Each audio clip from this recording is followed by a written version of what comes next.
Okay, let's try this one more time.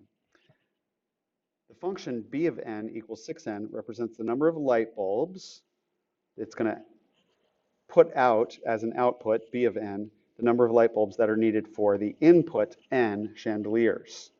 Okay, and since you're multiplying n by 6, it suggests that there are 6 light bulbs in each chandelier. How many light bulbs are needed for 15 chandeliers? So just to show you what you need to do to evaluate it, you take the original function, b of n equals 6n, and if I said I want to evaluate it for 2 chandeliers, then I'm saying b of 2,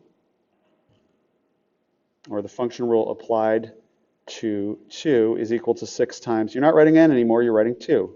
That's the idea of this part. It's wherever you saw n, now you write 2. Wherever you saw n, you write 2. And then you say, if I was evaluating it for 2 chandeliers, I would say it took 12 bulbs. Okay, so what do? I say, well, I want to evaluate it for, what did they tell us? Evaluate it for 15 chandeliers. So what we're going to put in there is 15, b of 15. And when we do that, we find out that the answer is 90, meaning we will need 90 light bulbs for 15 chandeliers. And if you look down here on the bottom, you can see that that's choice A.